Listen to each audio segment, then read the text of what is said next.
നമസ്കാരം. പ്രധാന വാർത്തകൾ.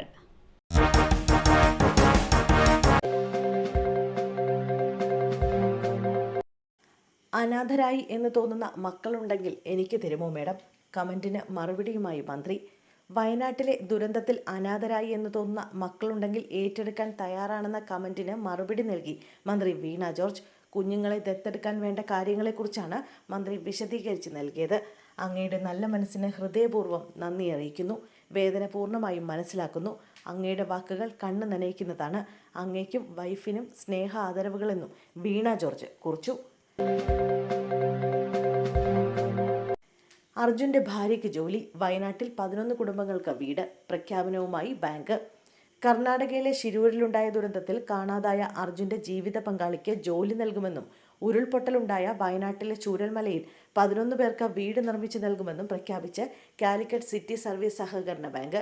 Bank chairperson prima Manoj, MBR cancer centre chairman CN Vijayakrishnan തുടങ്ങിയവരാണ് കോഴിക്കോട് പ്രസ് ക്ലബ്ബിൽ നടന്ന വാർത്താ സമ്മേളനത്തിൽ ഇക്കാര്യം വ്യക്തമാക്കിയത്. 1 മാസത്തെ ശമ്പളം ദുരിതാശ്വാസ നിധിയിലേക്ക് നൽകി രമേശ് ചെന്നിത്തല. വയനാട് ഉരുൾപൊട്ടലിന്റെ പശ്ചാത്തലത്തിൽ മുഖ്യമന്ത്രിയുടെ ദുരിതാശ്വാസ നിധിയിലേക്ക് 1 മാസത്തെ MLA ശമ്പളം നൽകി കോൺഗ്രസ് നേതാവ് രമേശ് ചെന്നിത്തല. കേരളത്തെ കണ്ണീരിലാഴ്ത്തിയ വയനാട് ദുരന്തഭൂമിയിൽ നിന്നുള്ള തേങ്ങലുകൾ നമ്മെ എല്ലാവരെയും സങ്കടപ്പെടുത്തുന്ന കാര്യമാണ്. നാം ഓരോരുത്തരും നമ്മളാൽ കഴിയാവുന്ന സഹായങ്ങൾ നൽകി അവിടെയുള്ള നമ്മുടെ കൂടപ്പിറപ്പുകളെയും സഹോദരങ്ങളെയും ചേർത്ത് പിടിക്കണം.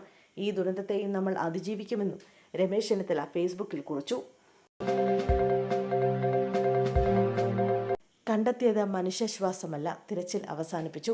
റഡാർ സിഗ്നൽ കണ്ടെത്തിയതിനെ തുടർന്ന് രാത്രിയിലും തുടർന്ന് തിരച്ചിൽ അവസാനിപ്പിച്ചു. സിഗ്നൽ ലഭിച്ചെടുത്ത് മനുഷ്യ സാന്നിധ്യമില്ലെന്ന് റഡാർ വിദഗ്ധർ വ്യക്തമാക്കി. ഇതിന് പിന്നാലെയാണ് തിരച്ചിൽ അവസാനിപ്പിച്ചത്. സ്ഥലത്ത് തവളയുടെയോ ഇഴജന്തുക്കളുടെയോ സാന്നിധ്യമായിരിക്കാം സിഗ്നൽ ചെയ്തതെന്നും വിദഗ്ധർ അഭിപ്രായപ്പെട്ടു.